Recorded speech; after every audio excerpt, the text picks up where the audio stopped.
Hola amigos, ¿cómo están? Bienvenidos a otro bonito capítulo de Historia para Tontos, su podcast en el que dos carnales platicamos de historia para hacerlo para ustedes un poquito más... naval.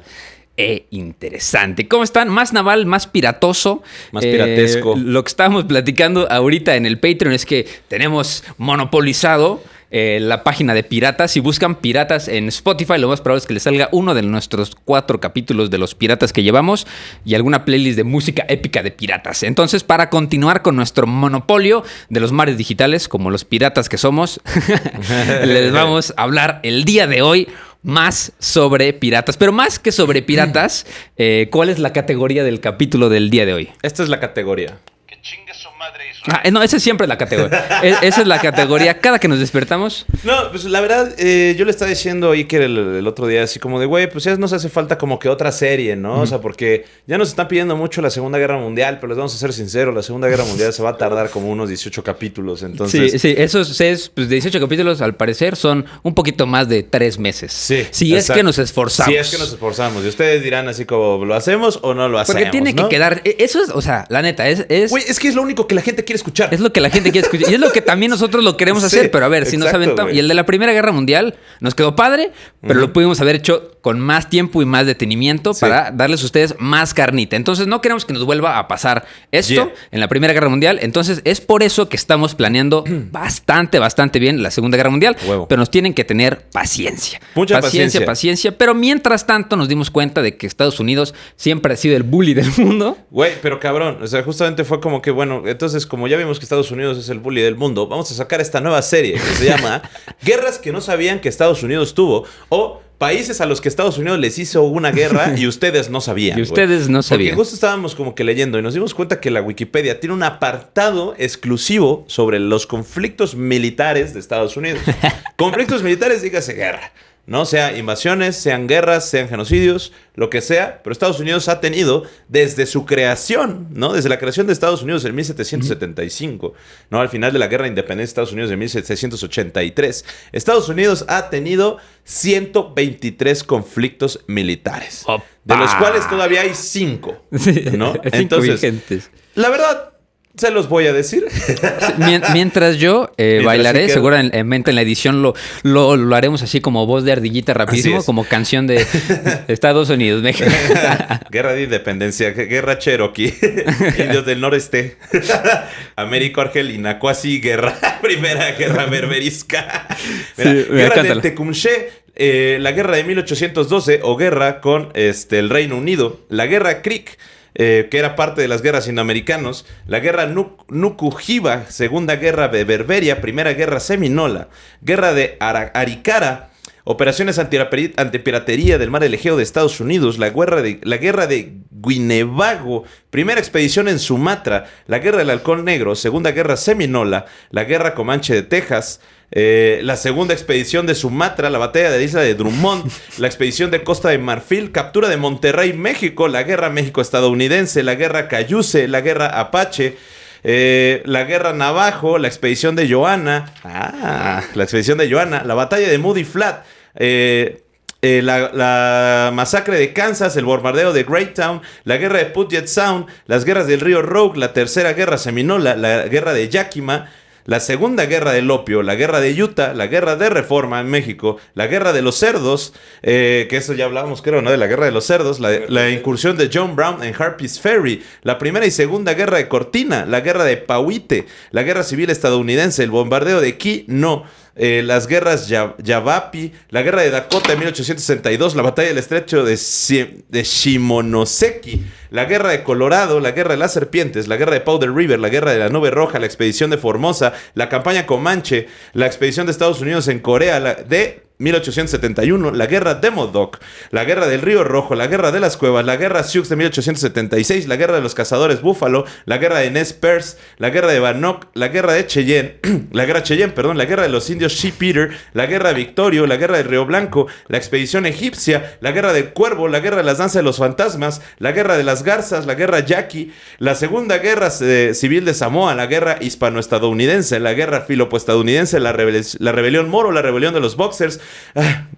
La Crazy Snake War, la guerra fronteriza mexicana, la Little Race War, la ocupación estadounidense en Nicaragua, la guerra Bluff, la ocupación de Veracruz, la ocupación estadounidense en Haití, ocupación de República Dominicana por Estados Unidos, la Primera Guerra Mundial, la participación en la Guerra Civil Rusa, la guerra de Posey, la Segunda Guerra Mundial, la operación Asediador, la insurgencia del Partido Nacionalista Puertorriqueño, la guerra de Corea, la guerra de Vietnam, la guerra civil de Laos, la guerra de Permasta, la crisis del Líbano, la invasión de Bahía de Cochinos, la operación Dragón Rojo, la guerra civil dominica, la zona desmilitarizada de Corea, la guerra civil camboyana, la intervención multinacional en el Líbano, la invasión de Granada por parte de los Estados Unidos, el bombardeo de Libia, la guerra de los petroleros, la invasión de Estados Unidos a Panamá, la guerra del Golfo, la operación iraquí y la aplicación de la ley de exclusión aérea, la primera intervención estadounidense en la guerra civil somalí, la guerra de Bosnia y la guerra de Croacia, la intervención en Haití, la guerra de Kosovo, la guerra de Afganistán, la intervención en Yemen, la guerra de Irak, la intervención internacional, la guerra del noreste de Pakistán, la segunda intervención de la guerra en la guerra civil somalí, la operación Escudo Océano, la intervención internacional en Libia, la operación Brújula Observante, que fue en la República Democrática del Congo, Sudán del Sur, República Centroafricana y Uganda, la intervención militar de Estados Unidos en Níger, la intervención liderada por Estados Unidos en Irak, la intervención de Estados Unidos en la guerra civil siria, la intervención de Estados Unidos en la guerra civil Libia, la intervención de Estados Unidos en Yemen, llamada la Guardia de la Prosperidad, y finalmente la guerra en Gaza, en Israel, y la guerra en Ucrania. A la verga, güey. Esto duró como 5 o 6 minutos. Güey, de las cuales Estados Unidos ha perdido más de las que se piensa, güey. Ya. ¿No? O sea, como la guerra civil de Libia, la guerra de Camboya, güey. Una vez, ahorita vamos a hablar sobre su primera derrota como país, güey, que es la guerra del Argel, güey. La guerra contra Argelia, ¿no? Donde pues les dieron una putiza a los estadounidenses. Y esto fue lo que conllevó a lo que vamos a hablar de la primera guerra berberisca. Que, pues, la neta va a estar bastante interesante. Es así correcto. Así que, bueno, esto, a ver, mi estimado Iker, yo tengo que decir... Que chingue su madre Israel. Y aparte de eso, ¿cuál crees que haya sido como la peor guerra que ha hecho Estados Unidos? De todas las que te digo. ¿De todas las que ha perdido? No todas las que ha hecho, las güey. que ha hecho. Porque, ojo, tenemos que recordar, güey, que todas las guerras que hizo contra las naciones indias fueron genocidios. Sí. ¿No? Tenemos que destacar eso. Pero ya vimos que hizo 123 guerras. De todas las que te dije, si me pusiste atención, ¿cuál crees que haya sido la peor? Y comenten ustedes cuál creen que haya sido la peor. La peor, güey. Híjole, yo creo que... O sea, la peor...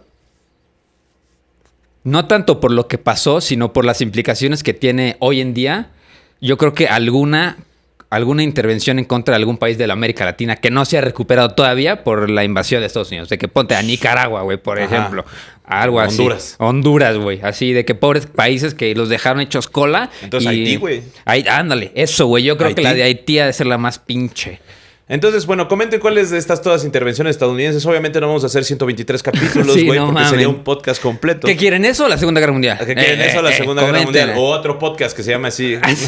Vamos a robar a Jeremy su nombre de Intervenciones Gringas. ¿No? Pero que seguramente duraríamos como 4 o 5 capítulos hasta que empezáramos con uno bueno y ya después nos llegaría un cease and desist de parte de la embajada americana, una pendejada así, güey. Porque ya los conocemos, ya los conocemos. Pero bueno, antes de empezar desde el principio, ¿por qué nos echamos un par de comentarios? Un par de comentarios. El capítulo de Jeffilish. De Jeffilish. A la gente le encantó ese capítulo. Si ustedes no han ido a escucharlo, vayan a escucharlo. Es nuestro segundo capítulo más escuchado. Sí. Y la neta, pues a la gente le encantó, pero a mí también. La neta la pasamos cabrón. La pasamos muy, muy chido. Aquí dice un vato desconocido. Estimados amigos, los escucho con mucha ilusión y atención. Su divulgación de la historia universal del pasado y del presente y de todos los tiempos es bastante ilustrada. Y su lenguaje soez le da un toque único a su podcast. Son mis compañeros de trabajo que disfruto mucho escuchar. A ver cuándo invitan a Manuel Hernández Borbolla, que habla sobre la historia del periodismo en México. Saludos. Wow, saludos, viejo. Mi estimado nombre desconocido, porque no viene su nombre. Desconocido. Yo tengo aquí a alguien que ya perdió la cabeza. Ya vi que comentó 2 veces esto y creo que es la tercera vez que lo comenta. Dice, ya van 3 putas veces que dicen que el puerto de Lázaro Cárdenas está en Colima. Es de Michoacán, el de Colima es el puerto de Manzanillo. Saludos. Sí, son la pura verdura. Cristian Ábalos Aguilar, gracias. Te queremos. Gracias por corregirnos. Está chido. Gracias por comentarnos y decirnos en dónde nos equivocamos. Sí, sí, coméntenlo cuando nos equivocamos. Sí, es cierto, güey. Siempre decimos que está en Colima, güey. Sí, no. ¿Qué iba a decir? Es que, ¿sabes qué, güey? Es que pobre de Colima, güey. Necesitamos tiene que darle tener algo mención, tiene que tener, güey. O sea, una pequeña mención a Colima, güey. Porque nada más, México, el estado de Colima, para los que no son mexicanos, es el estado más pequeño de México. ¿O es Aguascalientes? Bueno, uno de esos dos. Son dos estados que valen verga. No, pero... Hace 2 horas, güey, Daniel Barriga puso... Bueno, Daniel con doble L, puso... Güey, me encanta escucharles y aprendo un montón. Solo quiero decirles que el puerto de Lázaro Cárdenas está en Michoacán. Verga. Es el nuevo Tapacará. Es el nuevo Tapacará, sí. Ajá. Entonces, hagan de cuenta que... Pues, güey, de Colima... ¿Conoces a un güey de Colima? Conozco un güey de Colima. No así de un vato que diga, sí, yo soy orgulloso de Manzanillo. Sí. Soy orgulloso de la ciudad de Colima. Oriundo de Colima. Ajá, güey. No mames nadie, güey. Manifiéstense. Lo único que conocemos de Colima es el surfista, güey, que ganó. Que fue a las Olimpiadas, ¿no? Ajá, no sé si ganó. No sé si fue a las Olimpiadas, nos representó. Ajá, que nos representó y que estaba en el corazón de todos, güey. Y es así como el único güey que vive en Colima. Entonces, por eso le quedamos dar el puerto de Lázaro Cárdenas. De Michoacán sí conozco más gente, güey. De Michoacán sí, de Michoacán todos. Todos. Conozco gente de Tabasco, güey. Que no sea el presidente, güey. De Coahuila, güey. O sea... Apenas un güey también se quejó, estoy buscando su comentario, de que apenas vengo llegando y ya se están burlando de mi estado, el bonito Tabasco. Así, siempre les pasa así, de que personas dicen, nunca dicen nada de Coahuila, y cuando dicen algo de Coahuila se burlan. Y yo de que, bueno, pues ni modo. Güey, el otro día, también me equivoqué porque dije que Krill estaba en Coahuila y no, está en Chihuahua. Está en Chihuahua, güey. también así nos corrigieron. No mames, güey, entonces, ¿qué verga tiene Coahuila aparte de Saltillo? ¿No? O sea, y aparte de desierto y aparte que está cerca de Estados Unidos. Iker, esta Neftalí dice, Iker diciendo que ya no iba a golpear la mesa con sus dedos. Iker también en el minuto 33:54 haciéndolo perros mismos. Sí, lo siento mucho. Te pone un caballito porque pusiste a galopar, güey. Es que, ¿sabes qué pasó? Me pasa mucho ansioso, cuando tenemos un invitado, el micrófono está en la mesa. Entonces, se escucha. Creo que ahorita no se escucha tanto el caballar de mis dedos. Dice Joan Bravo. No era tan fan de su podcast, pero cada episodio que he visto me cautiva cada vez más. Este particular me dio miedo a la chingada porque vivo en Estados Unidos. Un saludo desde Cincinnati. Yo tenía uno de alguien que estaba súper enojado con nosotros, güey. Que quería que lo leyera Pato con voz de argentino porque era argentino ese güey. Nos estaba diciendo que somos tontos por no ser libertarios y no comprar CryptoCoins. Pero mira, a ver, uno tenemos, pues dos más. Dice Felipe Hernández, dice, yo tuve sarampión a los 10 años, estaba vacunado y no me afectó demasiado. Mi suegra falleció de un ataque al corazón, se había vacunado contra el COVID, pero también fumó desde adolescente y tenía arteriosclerosis desde años antes, sí. Pues sí, es que justo muchas personas nos pusieron así de que, güey, yo no entiendo cómo las personas no se vacunan y demás. A mí me dan todas estas enfermedades y de ninguna me morí gracias a las vacunas. Entonces, pues sí. Y pues sí, ni modo. También dejen de fumar, güey. Eso está cabrón, güey. Sí, no fumen. Yo tengo la experiencia de que tengo mis 2 abuelitos. Uno le dio duro al cigarro y otro le dio duro al chupe.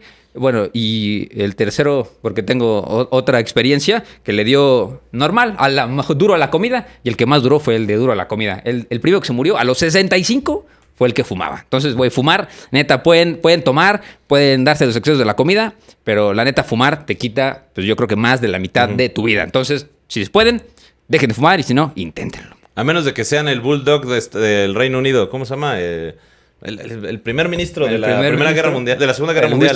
Winston Churchill, que hasta sus 95 años se comía 1 kilo de carne roja, se fumaba un puro y se tomaba una botella de whisky. Sí, ese güey. Diaria. La hierba mala nunca muere, güey. La hierba mala nunca muere, güey. Y bueno, allá la última, dice Mayora Link 64. En la hora 2 de minuto 15, segundo 42. Los que, güey, sí duró un chingo ese podcast. Güey, pero estuvo muy bueno. Dice, los quiero mucho y me encanta el podcast, pero siento que incluso como internacionalistas hay muchas cosas que China no se mencionaron. Sí, el China como tal no es mandarín. Hay muchísimos lenguajes sinoétnicos, mandarín y cantonés los más comunes, Hokkien por mencionar otros, pero hay decenas. Sin embargo, el gobierno chino se ha encargado de desaparecer sistemáticamente todos estos dialectos. Véase cómo se obligan las escuelas de Shenzhen tan solo a aprender mandarín y no cantonés, y quieren hacer lo mismo en Hong Kong para alinear al Partido Comunista. No, para mencionar un ejemplo. Las comunidades minoritarias de los musulmanes, notablemente los uigures, están siendo desaparecidas o adoctrinados para alinearse al Partido Comunista y desprenderse de su cultura, lenguaje y religión. Y no se diga de las atrocidades que ha hecho con el Tíbet, porque no pueden controlar al Dalai Lama. Recordemos que oficialmente China tiene su propio Dalai Lama. Sí, es cierto, güey. Sí. Hay 2 Dalai Lama. Hay 2. No se diga la crisis inmobiliaria y que muchos chinos se quedaron sin casa, le entregan departamentos incompletos, entre otros problemas. Busquen qué es el tofu dren. Insisto que los quiero mucho, pero ojalá puedan hacer un episodio acuerdo con alguno de estos puntos. Fíjate que está bastante interesante, güey, pero eso lo vamos a tomar en Geopolítica para Tontos. Geopolítica para Tontos. Justamente, güey, porque hay algo que a mí me gusta mucho de China, güey, que China tiene tasas increíbles de desempleo, güey. Eso tampoco lo mencionamos. Hay mucho desempleo en China y esa es una de las mayores preocupaciones para el gobierno chino, güey. Porque a China le da miedo que pase algo que pasó en Medio Oriente, que de hecho es un factor social que sucedió para las primaveras árabes. Recordemos que las primaveras árabes son los levantamientos sociales civiles en contra de los gobiernos dictatoriales o monárquicos en diversos países árabes. Entonces, lo que pasó, güey, es que en estos países árabes había una tasa muy grande de desempleo y un factor social muy interesante, que había un chingo de hombres y menos mujeres. O sea, la densidad de hombres y mujeres es mayor. Sí. ¿No? Por lo que entonces tenías a un chingo de jóvenes desempleados y calientes. Que, como no tenían nada que hacer, ¿qué empezaron a hacer, güey? Empezaron a pensar. Sí. Y empezaron a darse cuenta que... Pues que justo, güey, que está de la verga sus condiciones sociales, ¿no? Tanto religiosas como políticas. Y se levantaron en armas, güey. O sea, obviamente es una de las cosas que pasó en las primaveras árabes, güey. Y a China le da miedo eso. Porque en China, por cada 2 hombres, hay una mujer, güey. Sí, ya lo platicamos justo en el de Jeffrey, ¿no? Entonces, justamente, pues tenemos un chingo de hombres calientes, desempleados sin casa, güey, que se pueden poner a pensar, porque todos tienen educación, ¿no? Sí, bueno, sí tienen casa. Casa sí tienen, pero ahí se van a reunir a pensar. Entonces, verga, güey. Sí, me encantaría hablar de China, güey. Sí. Pero bueno, hablando de China... Que chingue su madre Israel. Sí, para los que no están viendo, Teca tiene... Bueno, es la primera vez que se lo descubre, pero tiene un cordón en la espalda, entonces yo solo jalo. Y suena la frase de siempre. Mira, aquí pasó algo interesante, güey. Dice... Óptimo capítulo. Óptimo.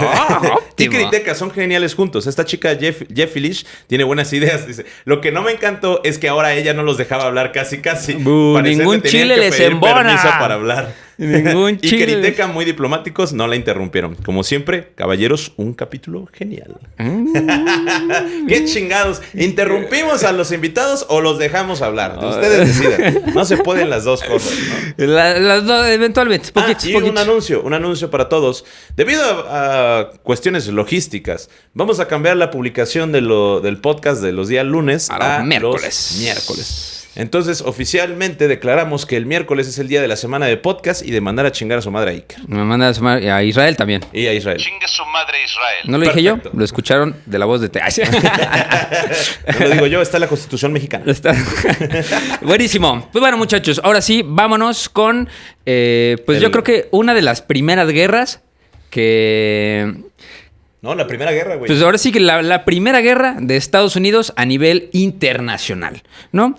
Que pues fue contra los piratas berberes. Por ahí del año... Ahorita les digo, por ahí... 1785. Al 10 de mayo de 1801. Que es como ahí se conoce como empieza la primera guerra berberisca. Pero primero, antes que nada, me gustaría definir... No, al 10 de junio de 1805. Pero empieza el 10 de mayo, ¿no? Empieza el 10 de mayo de 1801 y termina el 10 de junio de 1805. Pero bueno, antes de empezar, como todos los capítulos de piratería, me gustaría definirlo para que ustedes sepan de qué estamos hablando. Y también para que se pongan de un lado o del otro, ¿no? Vamos a ser el abogado del diablo. Y pues mira, si quieres, yo soy del team de los piratas. Tú eres el gringo. Órale. Entonces, la piratería es una práctica de saqueo organizado o bandolerismo marítimo, por la cual se ataca una embarcación con el propósito de robar su carga, exigir rescate por los pasajeros o venderlos como esclavos y en ocasiones apoderarse de la nave misma. Esto es la definición según el derecho internacional y lo pueden encontrar en el artículo 101 de la Convención de las Naciones Unidas sobre el derecho del mar. Así que no importa si están en Argentina, en Colombia, en Nicaragua, en Venezuela, en México o en Estados Unidos, esto es para todos. Argentina. Bueno, para todos que hayan firmado la Convención de las Naciones Unidas sobre el derecho del mar. A ver si la siguiente semana no es vigente para los Estados Unidos, pero uno nunca sabe, ¿no?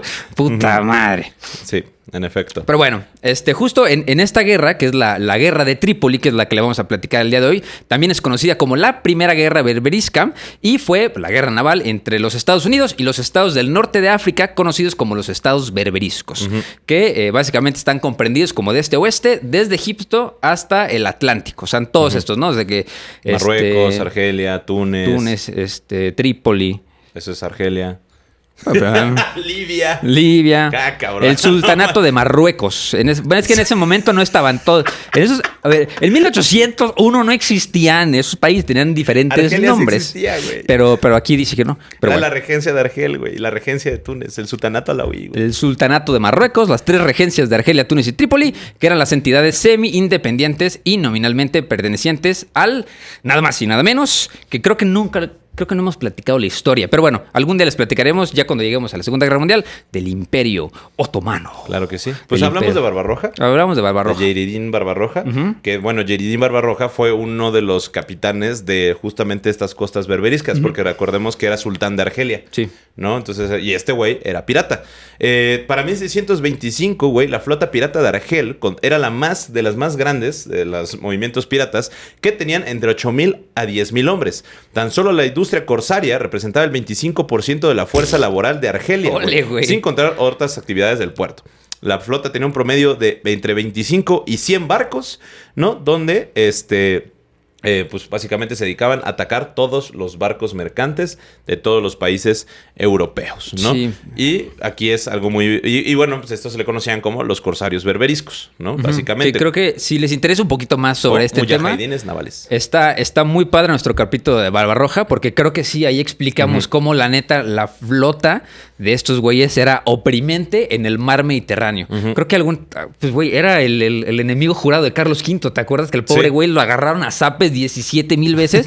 Porque en el mar Mediterráneo estos güeyes eran el monopolio del mar. O sea, tú si querías pasar al mar Mediterráneo tenías que llegar a un acuerdo con los corsarios berberiscos, ¿no? Que así pues es. Que eran... Que tenías que pagarle, básicamente. Sí. Y los únicos que eran aliados de los berberiscos eran los franceses. Sí. ¿No? Que también eran aliados de los otomanos por cuestiones, pues, ahí de logística. Entonces, también los berberiscos, pues, no se metían con cualquiera. Por ejemplo, y esto ya es uno de los antecedentes directos, pues, no se metían mucho con el Reino Unido. Porque sabían que tenían una flota naval. Flota chida. Sí, exacto. Entonces, sí, pues si ya estás metido, no le tiras al mencho, como dicen por ahí, ¿no? Pero bueno. Pues sí, la neta. Entonces, mira, estos güeyes se dedicaban, como ya les comenté, en la piratería, pues a capturar buques mercantes, a esclavizar o pues cobrar rescate a las tripulaciones. De hecho, bueno. Tenía como enemigo a la orden trinitaria. No sé si por ahí tienes un dato así de la orden trinitaria, que pues es una orden fundada en Francia, ¿no? Que es como de estas órdenes religiosas independientes que sí están subordinadas al Papa, pero tienen su propia administración. Pues, o sea, estos güeyes la orden trinitaria había operado muchísimo tiempo ya con la misión especial de recaudar y desembolsar fondos para el alivio y rescate de prisioneros de los piratas del Mediterráneo. O sea, ya había una organización católica trinitaria, que pues parte de la caridad y de los recursos que daban eran para tratar de rescatar a todos estos los cristianos, pues a los tripulantes cristianos que los habían agarrado y los habían esclavizado los piratas berberiscos, ¿no? Y hacía exactamente lo mismo la orden las órdenes de los redentores.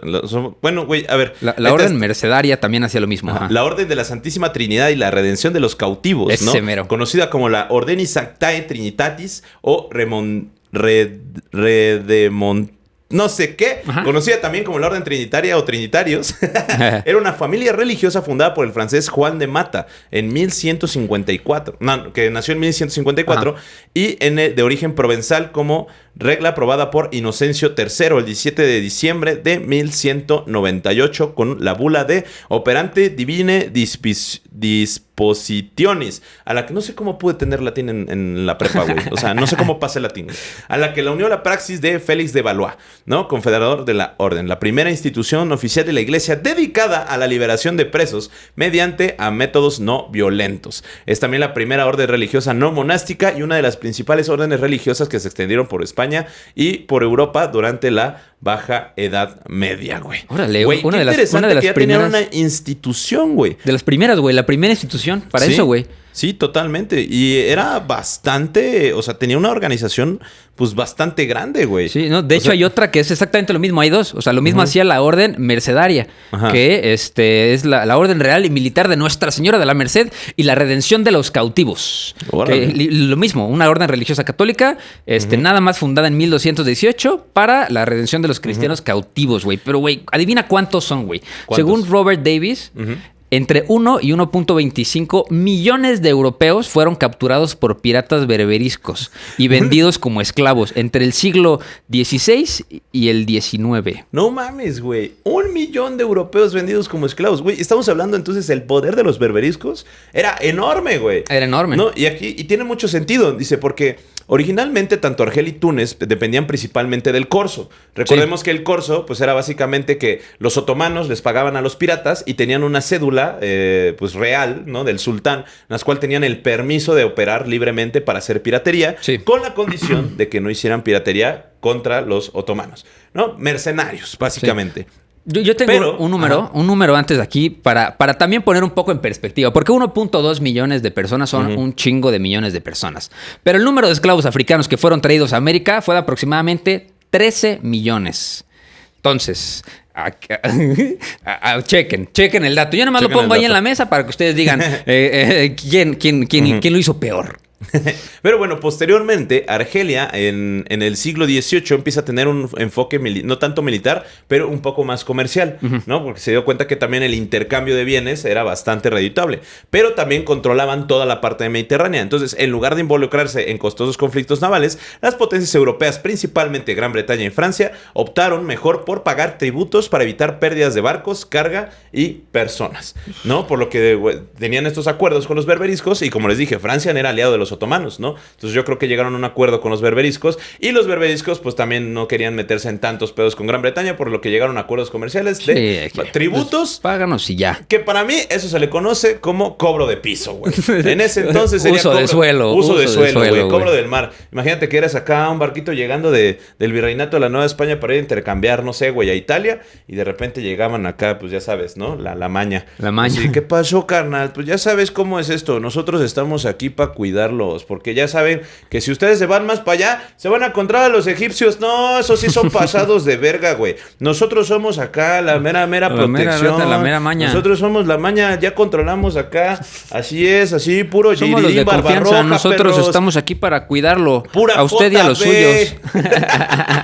Güey, entonces, pues, a medida que el poder español en el Mediterráneo declinaba y el interés de España en el norte de África disminuía, las relaciones exteriores argelinas alcanzaron un equilibrio entre los intereses británicos y franceses. Sí. Pero para las colonias americanas, la protección naval británica las había protegido de los ataques de los corsarios en el Mediterráneo, ¿no? Por lo que, pues cuando se da la declaración de la independencia en 1776, la seguridad de absolutamente todos los barcos mercantes, americanos, coloniales, ¿no? Se perdió, ¿no? Porque durante la Guerra de la Independencia los barcos estadounidenses estaban protegidos por el Tratado Amistad del Comercio de Francia de 1778. Porque recordemos que el principal aliado de Estados Unidos durante su guerra de independencia fueron los franceses. Sí. Y el Tratado de Amistad y Comercio de 1778, en relaciones diplomáticas y comerciales formales entre Estados Unidos y Francia, que se dio durante la guerra de independencia de Estados Unidos, se firmó el 6 de febrero de este año en París, con el acuerdo del Tratado de la Alianza y una cláusula secreta separada que permitía a España y otras naciones europeas unirse a la alianza. ¿Esto qué es? Diplomacia secreta. Eso. Fueron los primeros tratados negociados incipientes por Estados Unidos y la alianza resultante resultó fundamental para la victoria estadounidense en la guerra de independencia con la colectiva Alianza Franco-Estadounidense, ¿no? Entonces, pues esta alianza permitió también que, como Francia pagaba los tributos a los otomanos, y les decía, y acuérdense que pues Francia le pagó muchísimo dinero, bueno, le regaló muchísimo dinero, o le pidió, o le dio prestado muchísimo dinero a Estados Unidos para poder financiar las guerras, pues yo creo que también le dijo, no te preocupes, güey, tus barcos están bajo mi protección. Están ¿no? relax, Nosotros vamos a pagar tu piso, básicamente, ¿no? Entonces, la Revolución Americana llevó a Gran Bretaña y a Francia también a renunciar a su influencia colonial y retirar sus fuerzas militares de los recién formados Estados Unidos, ¿no? Porque recordemos que los franceses estaban en la parte de Canadá, ¿no? Y cuando este último obtuvo su independencia en 1783, los diplomáticos británicos informaron a Argel que los barcos estadounidenses ya no estaban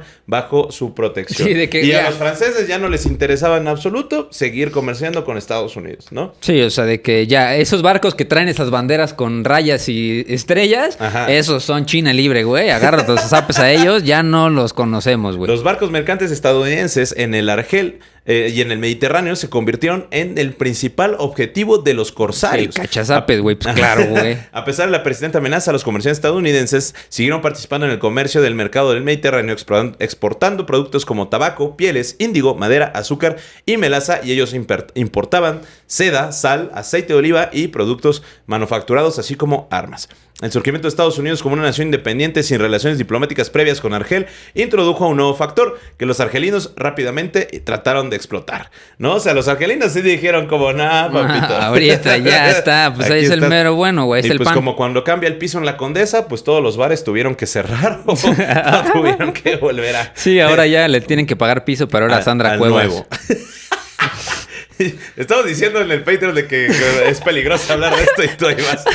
Sí, esto se alineó a la estrategia que data a la larga de Europa de divide y prospera, al tiempo que proporcionaba una nueva fuente de tributo. El gobierno argelino trató a Estados Unidos de la misma manera que había tratado a todas las potencias europeas, tanto en la paz como en la guerra. Por lo que los argelinos tuvieron dos principales motivos, ¿no? De relaciones con los USA. Con los USA. 1. Cualquier nación extranjera era considerada enemiga hasta que firmara un tratado de amistad y paz con Argel.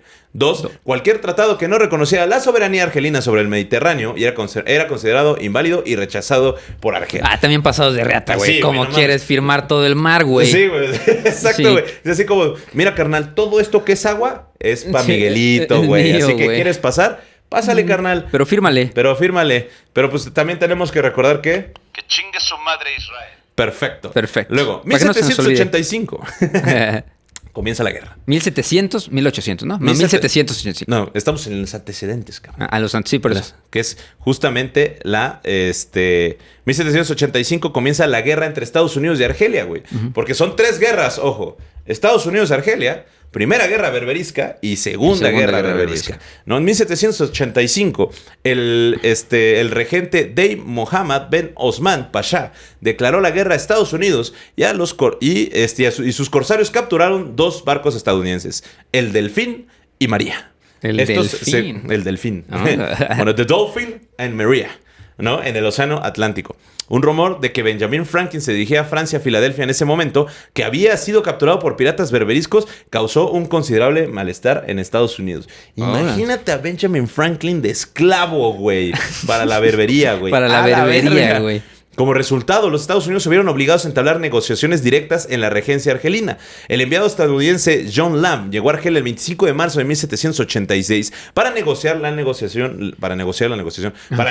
liberación de los prisioneros estadounidenses. Pero el regente de Argel exigió un rescate de $54,496 por 21 cautivos. Y Estados Unidos, si es algo, es como un buen millonario que dice, no mames, ¿cómo voy a soltar dinero? Y aparte, los americanos, desde su primera guerra, que es esta, ya traían su cosa de que no negociamos nosotros, son terroristas. Entonces, por lo que Lamb, pues básicamente regresa a casa con las manos vacías, ya que pues no se podían, no podían pagar lo exigente, pero también resulta que por dificultades financieras Estados Unidos tampoco podía permitirse una armada ni el tributo para la protección. Pues es decir, no tenían ni barcos de guerra ni dinero para pagar el piso. No le salía, o sea, de que porque pues si las importaciones y las exportaciones te daban para pagar el suelo, pues sí, pero estaban pobrísimos ahorita. Por lo que el ministro de Estados Unidos en Francia, Thomas Jefferson, dice que se inclinó por la idea de enfrentarse entonces a Argel por la fuerza y escribió en su autobiografía: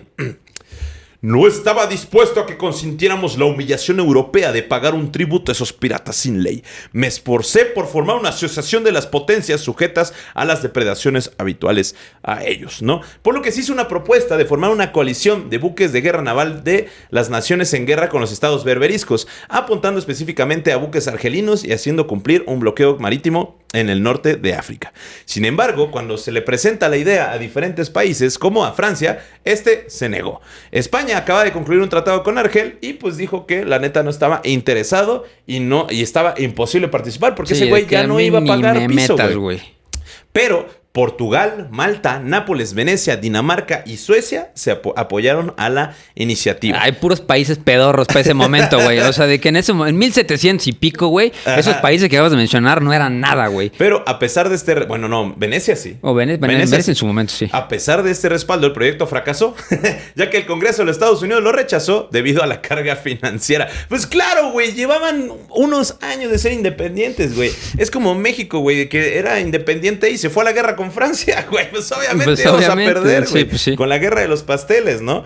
Entonces, durante la administración de George Washington, los asuntos exteriores pasaron a un segundo plano frente a la escalada de las guerras revolucionarias francesas que interrumpieron el comercio con Europa. Como resultado, las relaciones con Argel seguían sin resolverse. No fue hasta febrero de 1792, 7 años después de la captura de los marineros estadounidenses, que finalmente Estados Unidos volvió a hacer un refuerzo diplomático, ¿no?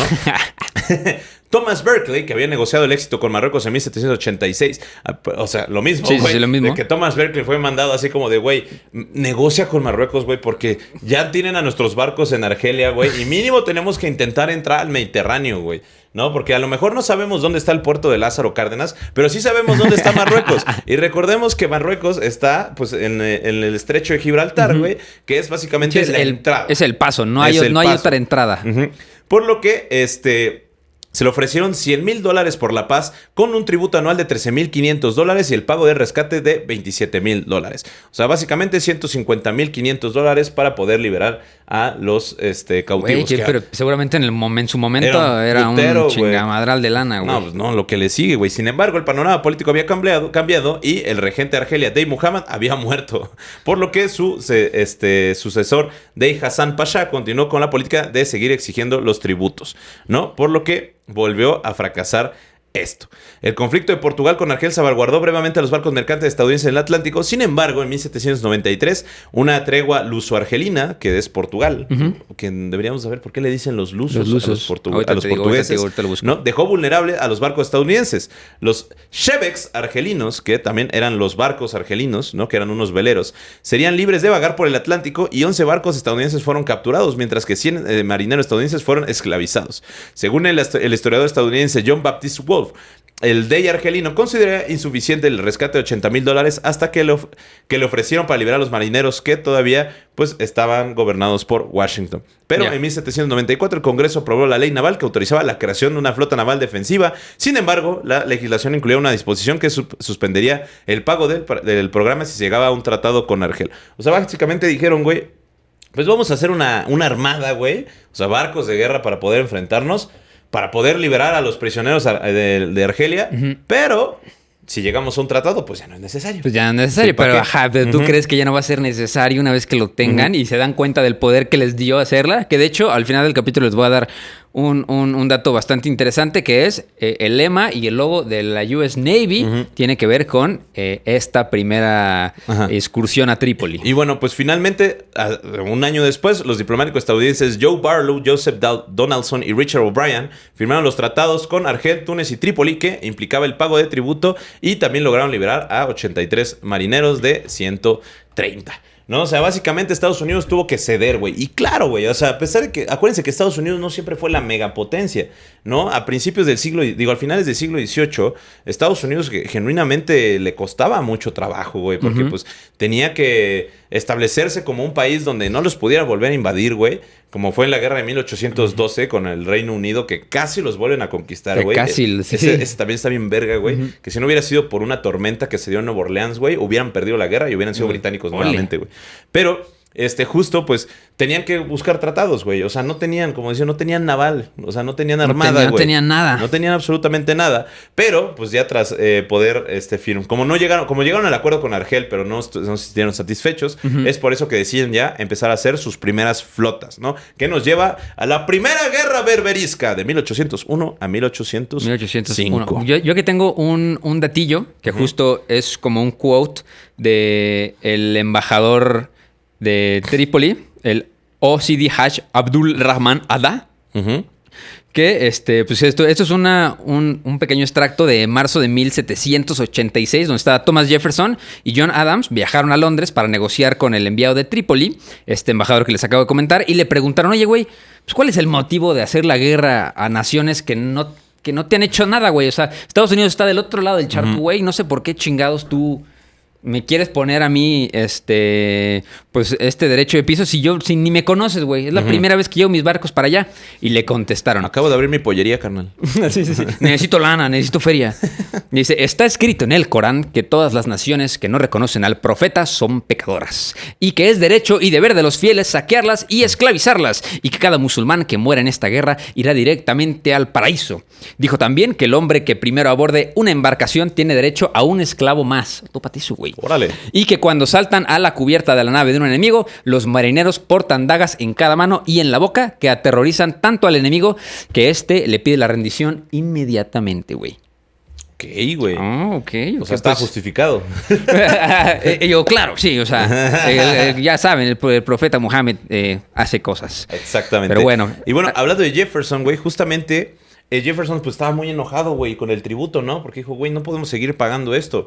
Porque nosotros somos el pueblo designado de Dios. Sí. Chingue su madre Israel. Porque nuestro Dios sí es el de verdad. Ajá. Me lleva la chingada. El suyo, su profeta, es falso. ¿Por qué? Porque le pregunté a mis huevos y dijeron que Simón, ¿no?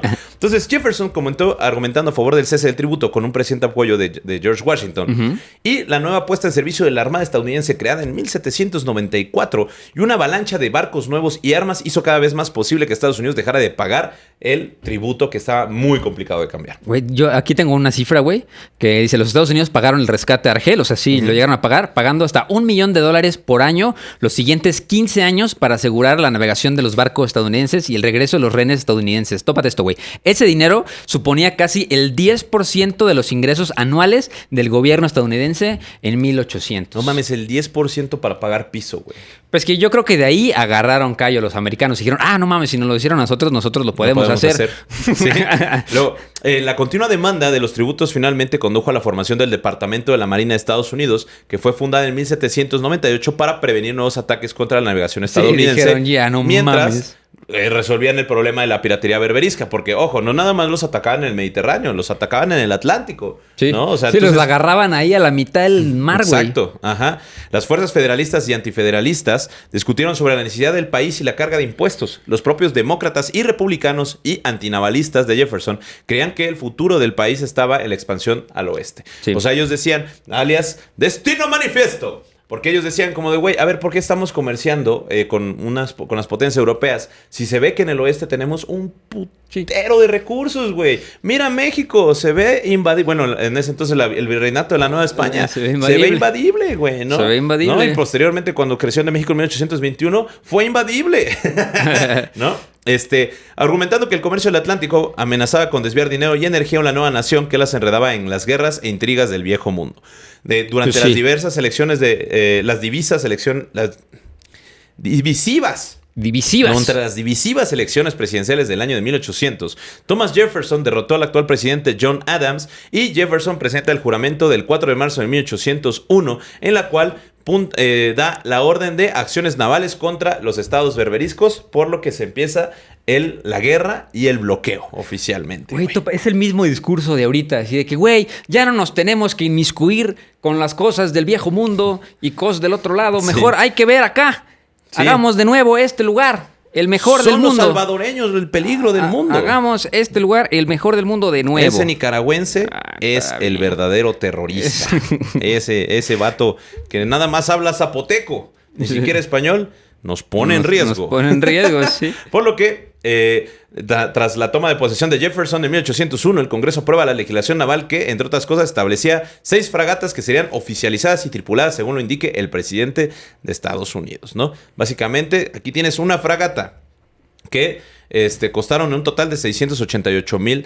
$688,000. Sí. Pues, bueno, pues sí les costó algo, güey. Sí, pues fue bastante caro. Pues fuera básicamente lo que les costaba pagar el tributo por 15 años, güey. No, pues era $1 millón al año, güey. O sea, de que sí le tuvieron que meter a sus fragatas. Pues son 2 fragatas por lo que pagaban en un año, güey. 6 fragatas por lo que pagaban en un año. Sí. Entonces, en el caso de una declaración de guerra de los Estados Unidos por parte de las potencias berberiscas, estos barcos debían proteger nuestro comercio y castigar su insolencia, hundiendo, quemando o destruyendo sus barcos y embarcaciones donde quiera que las encuentren. Sí. ¿No? Por lo que el presidente Jefferson le exige al Pachá o al Bachá de Trípoli o al gobernante de Trípoli $225,000 a la nueva administración, ¿no? Era una tradición de larga data que si cambiaba un gobierno o se cambiaba de consular, dicho gobierno tendría que pagar regalos consulares, ¿no? Sí. Por lo que, pues, Thomas Jefferson decía como de, güey, ¿cómo voy a estar pagando dinero? ¿Qué es un regalo consular? Sí, ¿de qué me estás diciendo, güey? Imagínate que sube Claudia Sheinbaum, güey, al poder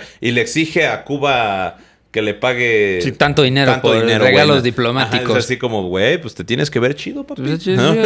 En consecuencia de esto, junto al hecho que los Estados Unidos ya no pagaron el dinero ni los regalos como se indicaba en el Tratado de Trípoli de 1796, el 10 de mayo de 1801, el Pachá de Trípoli le declara la guerra a los Estados Unidos, no a través de ningún documento formal escrito, sino la forma habitual berberisca de cortar el asta de la bandera frente al consulado de los Estados Unidos.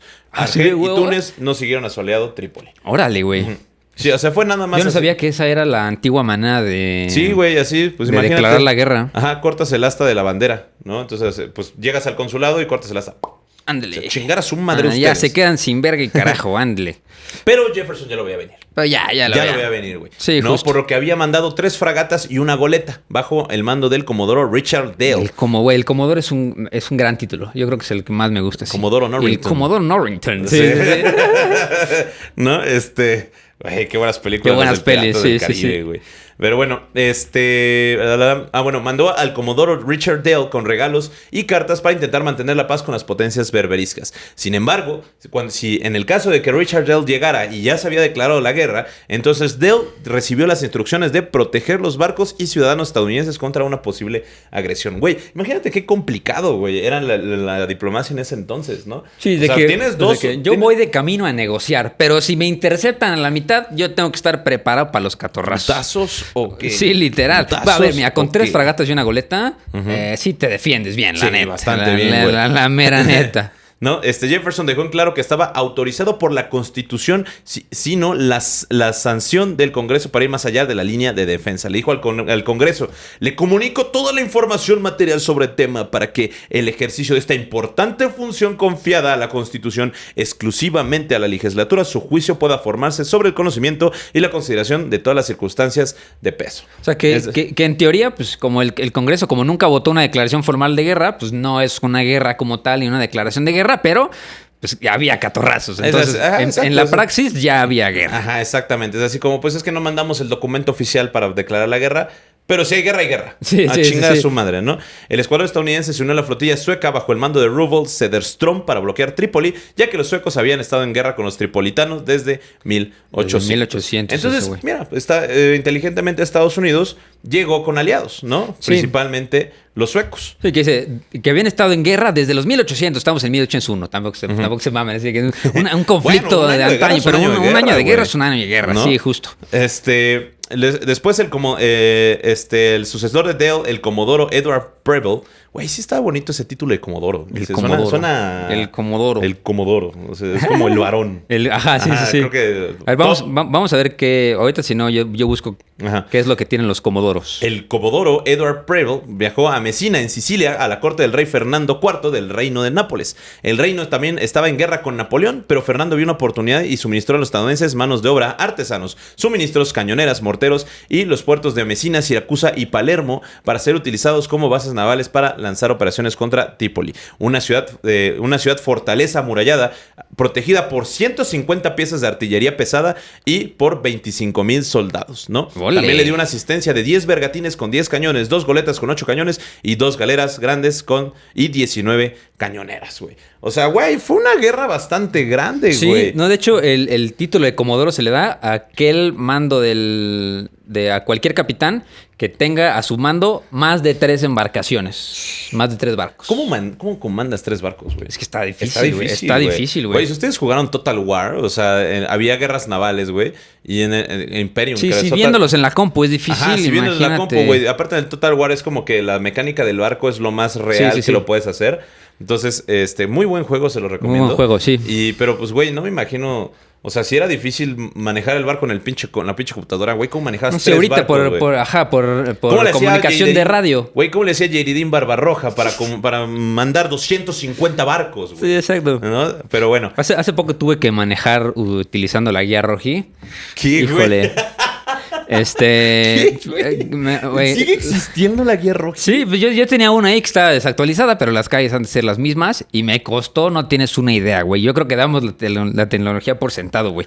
Pero sí, yo creo que en ese momento le estamos quitando demasiada proeza a todo lo que estamos hablando.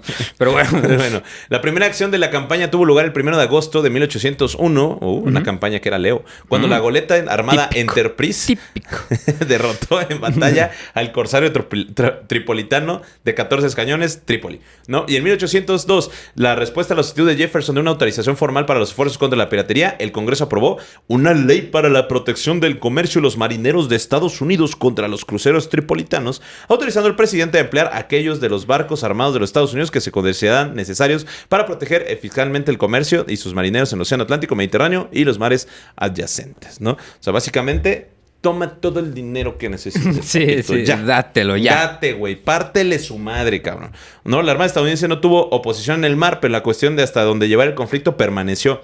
Jefferson insistió en el tema al año siguiente con aumento de la fuerza militar y el despliegue de muchos de los mejores barcos de la Armada de la región o a lo largo. El USS Argus, el Chesapeake, el Constellation, el USS Constitution, ¿no? El Intrepid, Philadelphia, Vixen, zorra, el presidente, Congreso, Essex, John Adams, Nautilus, Scourge, el Sarient y el Hornet, que se unieron posteriormente en 1805. Sí, güey, les tomó 5 años. Armaron una pinche armada durísima. Pero cabrón, güey. Por lo que en octubre de 1803, la flota de Trípoli captura el Philadelphia intacto después de la fragata encallar en los arrecifes de la Marina. Güey, es que, güey, o sea, yo no me imagino eso, güey. De que, ¿por qué perdiste un barco? Se atoró en un arrecife. Sí, se atoró en un arrecife. Pues sí, ¿cómo? ¿Y qué? ¿No lo viste? Pues, güey, no hay manera de saber, güey. O sea, de que, sí, güey. Para como estamos ahorita, no hay manera de saber dónde están los arrecifes. Entonces, pues aquí es donde ya empiezan ya los barcos, las batallas navales más importantes. Sí. ¿No? Recuerden que, de hecho, en las batallas navales el objetivo no es destruir el barco. El objetivo es capturarlo, ¿no? Porque te funciona más un barco capturado que un barco destruido. Que un barco hundido. Un barco hundido, totalmente. Los hundían si ya era así como de, que se... Sí, pues ya. Sí, de que nos sobran a nosotros barcos, ya húndelo, güey, ¿sabes? Exacto. O de que es un barco más chico de los que tenemos nosotros, pues no nos sirve de nada. Húndelo y mata a todos los que están a bordo. Ahora, lo interesante, güey, es que aquí es cuando ya se crean los famosos Marines, ¿no? Ya empiezan a entrenar a los Marines, ¿no? Que eran soldados especializados en guerras navales, pero también en como que... Pues la élite militar estadounidense, ¿no? Porque de hecho los Marines, una de las primeras acciones de los Marines del 16 de febrero de 1804, comandados por el capitán Stephen Dacour, dirigió un pequeño destacamento al borde del queche tripolitano capturado, rebautizado como Intrepid, engañando así a los guardias de Filadelfia para que flotaran lo suficiente cerca para abordarlo. Los hombres de captura saltaron el barco y dominaron a los marineros tripolitanos, y con el apoyo del fuego de los buques de guerra de Estados Unidos, los marines incendiaron el Filadelfia y lo destruyeron, ¿no? Porque pues se los habían capturado. Luego Preble atacó la ciudad de Trípoli el 14 de julio de 1804, iniciando una serie de batallas inconclusas, incluido un intento fallido de usar el Intrepid bajo el mando de Richard Summers, ¿no? Como barco de bombardeos cargando explosivos y enviado a la entrada de Trípoli. Como barco bomba, así. Ajá, güey. Como el Uruk-hai. Ándale, como el Uruk-hai, güey, literalmente. De la antorcha, güey. Posteriormente ya serían los Allahu Akbar, güey, ¿no? El Intrepid fue destruido y posiblemente por disparos enemigos antes de que lograra su objetivo, güey. Algo que Legolas no pudo hacer, güey. Sí. Y el punto de inflexión de esta guerra fue la batalla de Derna, ¿no? De abril de 1805, donde un ex capitán del ejército que usaba el título de general y teniente primero del cuerpo de Marines de Estados Unidos lideró una fuerza de 8 Marines estadounidenses y 15 mercenarios en una marcha a través del desierto de Alejandría para capturar la ciudad tripolitana de Derna. Esta fue la primera vez que la bandera de Estados Unidos fue izada en señal de victoria en suelo extranjero, y la acción se conmemora con una línea del himno de los Marines. Es lo que les digo. De hecho, to the coast of Tripoli, así dicen ellos. Eso es uno de los lemas más importantes de los Marines, y de hecho pues se remonta a los 1800 a esta guerra, desde que se fundan los Marines, ¿no? De que desde las costas de Trípoli, o sea, de que vamos hasta las costas de Trípoli por ti, si no si no nos tiras buen pedo. Sí, güey, pero aparte eran 8 Marines con 500 árabes mercenarios, güey, ¿no? Órale. Y 50 mercenarios griegos, y sufrieron 14 bajas. O sea, 8 Marines, o sea que... 8 Marines, güey. O sea, no mames, güey. Pinche... Sí, ¿cómo se cuelgan la medalla? Así que, nosotros... Sí, y 500 otros güeyes. 8 pitudos, ¿no? 8 pitudos. Y los otros 500 que pelean con nosotros, gracias. Son morenos. Gracias. Sí, son muchas gracias. Sí. las costas de Trípoli. La captura de la ciudad dio a las negociaciones estadounidenses influencia para asegurar el regreso de los rehenes y el fin. Sí, ahora sí ya llegamos al tratado de paz y ahora sí el legado que tuvieron estas guerras, o sea, pues obviamente ya cansados de los bloqueos y las redadas, y ahora que ya estaban bajo la amenaza continua de pues el avance en Trípoli y un plan para restaurar el depuesto hermano mayor del sultán, del Hamlet Karhamali, como gobernante, pues el encargado en ese momento de Trípoli, que tenía por nombre Yusuf Karamalini, ya firmó el tratado de que puso fin a las hostilidades el 10 de junio de 1805. O sea, fueron 5 años de catorrazos. Entonces, el artículo que firmó dice: el Basho de Trípoli entregará al escuadrón estadounidense ahora frente a Trípoli todos los estadounidenses en su poder y todos los súbditos del Basho de Trípoli que ahora están en el poder de los Estados Unidos de América y serán entregados a él. Y como el número de estadounidenses en posesión del Basho de Trípoli asciende a 300 personas, más o menos, y el número de sujetos tripolinos en el poder estadounidense hasta alrededor de un centenar, más o menos, el Basho de Trípoli recibirá de los Estados Unidos de América la suma de $60,000 como pago por la diferencia entre los presos aquí mencionados. Así casi que eso creo que fue como la moneda de cambio. Así que, güey, pues nosotros tenemos aquí... pues más bien, tú tienes más personas nuestras, ¿no? Entonces, pues también nos tienes que pagar un poco porque no está equitativo el intercambio para empezar a las negociaciones, ¿no? Entonces, pues Estados Unidos dice: Simón, si voy, acepta pagar el rescate de $60,000 por los prisioneros estadounidenses, que güey, la neta, $60,000 contra $1,000,000 al año les fue bastante bien a los americanos, ¿no? O sea, les fue muchísimo bien a los americanos. Entonces, el gobierno de Jefferson en ese momento, pues ya establece una distinción entre pagar tributo y pagar rescate. Que ya saben que pagar rescate a los americanos es lo que más les caga, si les pudre, güey. Pero bueno, en ese momento algunos argumentaron que comprar marineros liberándolos de la esclavitud era un intercambio justo para terminar la guerra.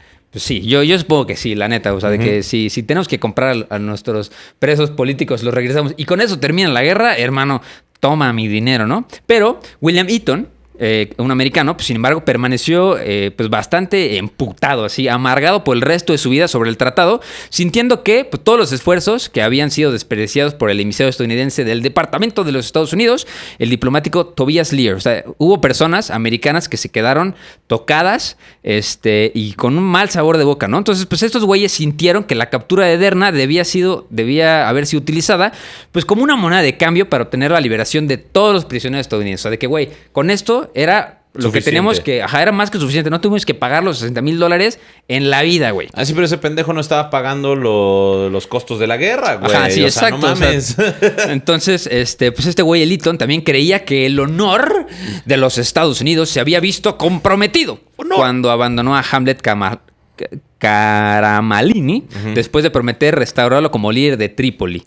O sea, de que, pues... Su aliado, güey. Su mero aliado, ¿no? Ajá, entonces, sí. Pues por lo general las quejas de Eaton no fueron escuchadas, especialmente cuando la atención se dirigió a las tensas relaciones internacionales que finalmente conducirían a la retirada de la Marina a los Estados Unidos en 1807. Hasta la guerra de 1812. O sea, de que sí hubo mucha gente que creo que también formó parte, igual que en la Primera Guerra Mundial, pues aquí hay una Segunda Guerra de Trípoli. Pues yo creo que también por estas personas que se quedan con un muy mal sabor de boca, ¿no? Entonces... Y aparte, bueno, ahorita hablaremos un poquito más de la Segunda Guerra de Trípoli, güey, sí. Pero, o sea, fueron los berberiscos que dijeron como de, podemos aprovechar la guerra de 1812, sí. ¿No? Que es la guerra anglo-estadounidense. Sí. ¿No? Algo que sí me gustaría destacar de este conflicto y porque vamos a empezar esta serie llamada... guerras con las que Estados Unidos guerras de Estados Unidos que a lo mejor no sabías que existieron, güey. O países que fueron... O países invadidos por Estados Unidos. Que posiblemente no sabías. Es que esta es la primera guerra internacional estadounidense, güey. Sí. Y transatlántica. Sí, senta el precedente. Senta el precedente, güey. Y esto hace que Estados Unidos pueda demostrar, que su ejército, que es nuevo, güey. Sí, es nuevo. Que es nuevo, porque acuérdense que las 13 colonias eran como que todos vamos a ser Estados Unidos, pero todos eran muy distintos, güey. Sí. ¿No? O sea, no se llevaban bien entre ellos. Pero que podían tener una cohesión militar, ¿no? Básicamente como, pues no importa si eres de Massachusetts, o no importa si eres de Nueva York, o no importa si eres de Nueva Orleans, al parecer todos tenemos la misma finalidad, que es ser estadounidenses en la guerra y poder tener un orden, ¿no? Sí. O sea, poder derrotar a cualquiera que se nos interponga. Y pues les da una reputación militar, ¿no? O sea, por ejemplo, eso es lo que le faltó a México, güey, durante las intervenciones que sufrimos, güey, o durante las guerras que sufrimos. Que como no ganamos ni una guerra, güey, no teníamos reputación militar y por eso todos los países nos invadieron, ¿no? Sí. Francia 2 veces, España, el Reino Unido, Estados Unidos 3 veces, ¿no? Porque es como, güey, es que quien invada México, pues puede derrotarlo y se lo puede quedar, güey, no hay ningún pedo. Sí. ¿No? Entonces, ese fue el gran problema de México durante los conflictos del siglo XIX.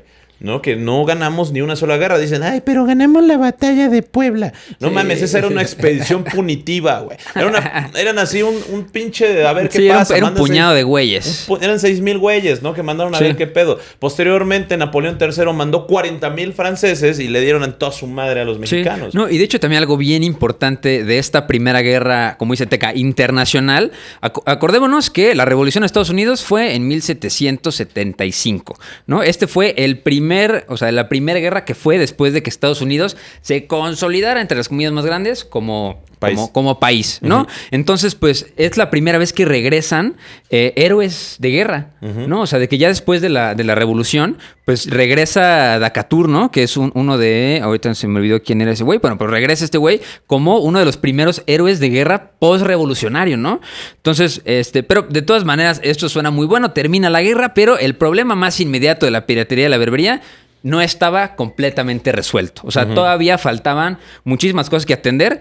Que, por ejemplo, en 1807, Argel había vuelto a tomar como rehenes a barcos y marineros estadounidenses.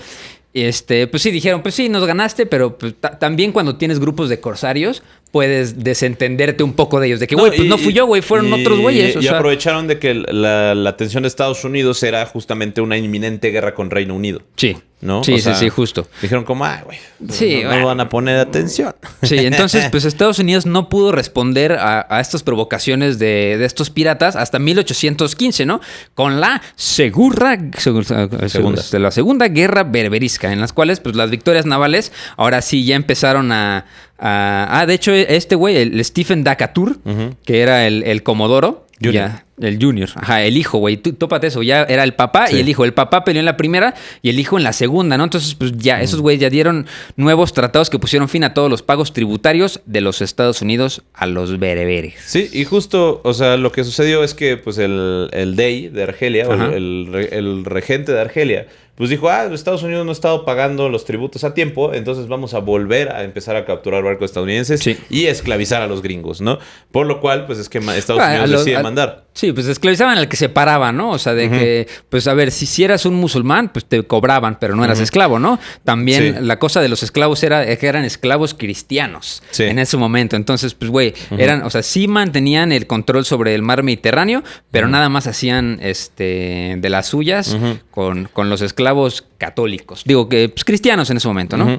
Sí, y bueno, pues ya para 1815, la última semana de junio, la escuadrilla de Decatur, que ya había tenido una serie de victorias contra los barcos argelinos, llegan a Argel y empiezan negociaciones con el Dey o el regente argelino. El regente argelino. Las persistentes demandas de la compensación mezcladas con amenazas de destrucción consiguieron que pues, los argelinos se rindieran, ¿no?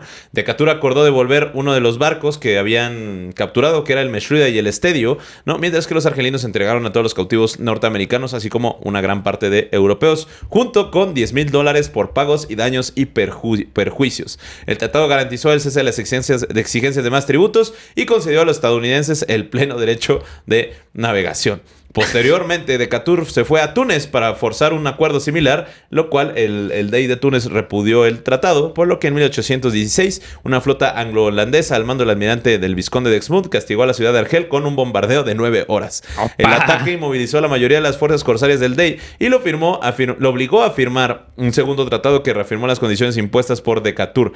Además, el Dey acordó de terminar con las prácticas de esclavistas de cristianos y Argelia y Túnez acabaron siendo colonias francesas francesas de 1830 a 1881, mientras que Trípoli volvió bajo el Imperio Otomano hasta 1835, que se volvió colonia italiana en 1911. Por lo que los europeos gobernarían la zona hasta mediados del siglo XX. Pues es que tópate eso, es de que no queremos que tengas esclavos. Y ahora eres nuestra colonia y te usamos de esclavo. ¿Qué? ¿Cómo está eso, güey? Me suena bastante decente. Sí, es un intercambio bastante equitativo. Güey, pues es que imagínate, la neta les tenían un odio cabrón, güey. Pues es ¿no? que, güey, hasta la fecha, güey, pregúntale a cualquier católico sobre el Islam, güey. O sea, güey, hasta la fecha. Ahorita porque no se puede, porque tenemos leyes que defienden, tenemos derecho internacional y leyes. Pero sí, créeme que donde no las respetan, como en Gaza, siguen pasando estas madres. Dile, ponlo. Chingue su madre Israel. Perfecto. Sí. Así que bueno, la cosa es que la importancia de esta segunda guerra berberisca es que fue el término del poder de los berberiscos sobre el mar Mediterráneo, ¿no? Porque pues finalmente estos estados berberiscos, que eran estados independientes pero satélites de los otomanos, pues pasaron a ser colonias francesas e italianas, ¿no? Por lo que podemos ver que fue gracias a Estados Unidos que tras siglos de control del Mediterráneo, los europeos pudieron recuperar este mar, güey. Imagínate, güey. Si no hubiera sido por los gringos, güey, ellos seguirían existiendo los estados berberiscos, ¿no? Pero los estados berberiscos ya desaparecen cuando son transformados finalmente en colonias hasta el proceso de descolonización de África, que fue creada tras la creación de la ONU, iniciada en 1845, y la mayoría de las colonias francesas, italianas y británicas se empezaron a independizar por ahí de 1853, 1856, que de hecho, güey, eso me gustaría hablar un día, la independencia de Argelia, güey, es lo más terrible que han hecho los franceses. Ole, güey. Güey. No sé si vieron, pero en las Olimpiadas los argelinos empezaron a botar flores en el Sena, güey, porque todavía para los 50, güey, los gobiernos franceses ahogaron a los independentistas argelinos en el Sena. Los ahorcaron o los ahogaron, güey, los tiraron en castigo, güey. Y la independencia de Argelia, güey, es el genocidio más terrible que ha hecho Francia en el siglo XX, güey. Órale, pues deberíamos de hablar de eso también. Güey, está súper interesante, güey. Si pueden, váyanlo investigando en casa. La independencia de Argelia es la cosa más terrible, güey. O sea, neta, de que los argelinos detestan a los franceses por todos los crímenes de lesa humanidad que les causaron, tras que se transformaron en colonia francesa, güey. Y aparte, ahora que estoy en Francia, me tocó ver, güey, una estatua que estaba ahí en Castelnau-Bretonneux, una villa muy cercana. Es una estatua dedicada a los fallecidos en la Primera Guerra Mundial, Segunda Guerra Mundial y los héroes de la Guerra de Argelia, güey. Ya. Dije, ¿cuáles héroes, cabrón? Estaban independizándose, menso. Sí. De que está padre tu discurso el día de hoy, pero bueno. Sí, chingar a su madre Macron y... Chingue su madre Israel. Tengo una serpiente en mi bota. Yo, como dato curioso también, el monumento de Trípoli, que te los vamos a poner en los show notes. Es el monumento militar más antiguo de los Estados Unidos, güey. Ok. Es el primero, o sea, el primer monumento militar que tienen los Estados Unidos es debido a las guerras con los berberiscos, que rinde homenaje a los héroes estadounidenses de la Primera Guerra Berbería. Y ya, los pone aquí todos, ¿no? El comandante Richard Somers, el teniente James Caldwell, a todos estos güeyes, ¿no? Entonces, de hecho, está si ustedes viven en Washington, en el Navy Yard de Washington, fue trasladado a la terraza oeste del Capitolio Nacional. O sea, si ustedes van al Capitolio, pueden ver el monumento de Trípoli. El monumento, que estaría padre. Si hay alguien que nos esté escuchando en Trípoli, aguante Trípoli. O si alguien está en Maryland ahorita, en la Academia Naval de los Estados Unidos en Annapolis, Maryland, si nos están escuchando, que nos manden una foto ahí con el monumento militar más antiguo de los Estados Unidos. Entonces, pues... Hasta ahí, la primera guerra internacional de los Estados Unidos contra los piratas bereberes, que no eran tan piratas, eran corsarios, ¿no? Eran corsarios. Son piratas. Son piratas con títulos. Con títulos. Son como los mercenarios de Ucrania, güey. Que son que son soldados ucranianos, pero en verdad vienen de Brasil. Ya. Brasil. Para que no se pierda la bonita costumbre. Pero bueno, también hay otras cosas como la cuasiguerra y demás, que si quieren aprender un poco más sobre piratería y si nosotros descargaríamos un coche, vayan a escucharnos en el Patreon. ¿Ustedes descargaron un coche? Yo, la neta, sí. Yo estoy esperando que las impresoras 3D sean lo suficientemente grandes para poder imprimir un coche. Ya son suficientemente grandes para poder imprimir un coche. Puedes imprimir una pistola. A ver, cosas que nosotros no recomendamos que hagan y que no se metan a 4chan a buscar las instrucciones de cómo imprimir una pistola. Oye, pero si imprimes una pistola, el coche es gratis. Ok. Goddamn, no puedo con ese argumento no se puede. Así que bueno, si ustedes no tienen dinero para comprarse un coche, esperen que las impresoras 3D sean lo suficientemente reales para imprimir una pistola. Para imprimir una pistola, Lo cual aquí en Historia para Tontos Podcast no recomendamos y no infundimos. Claro que no, la piratería es mala y el robar es malo. Y no quieran ser ustedes papás pirata. Pero también recuerden que si no torrenteamos la cultura se Netflixea. Entonces también hay que encontrar el punto de balance entre esas dos cosas. Róbenle a los capitalistas, no le roben al proletariado. Robin Hood, básicamente. Ajá. ¿Qué más? Pues bueno, ténganos paciencia con la Segunda Guerra Mundial, que ya vimos que todo el mundo está volviendo loco en los comentarios. Nosotros también estamos bien pinches emocionados, pero pues si algo se pueden emocionar ustedes es que ahorita terminando este capítulo, bueno, que seguramente no hemos hablado, pero si ya salió este capítulo y no se ha muerto el Papa, lo sentimos mucho por adelantarnos. Le deseamos al Papa todavía más salud, que la siga pasando bien, que se tome su desenfriolito, su Redoxon. Su Tylenol. Su Redoxon, su Tylenol, que le hagan su masajito. Su misoprostol. Y ojalá dure más tiempo para después. Es para que aborte la enfermedad. Es para que aborte la enfermedad, sí. Exactamente. Pero bueno, si no, seguramente ya hay papa nuevo para este capítulo. Si es que le atinamos a nuestras predicciones, entonces déjenos en los comentarios si les gustó, si no les gustó. Y se vienen unos excelentes capítulos. Justo terminando este capítulo vamos a hacer vamos a acomodar a nuestros invitados de acorde a nuestros tiempos. Que recuerden que van a estar buenos. Comenten a sus invitados favoritos. Eso, y a quién les gustaría ver aquí en este hermoso capítulo. Eso. Este hermoso capítulo, en este hermoso podcast. En este hermoso podcast.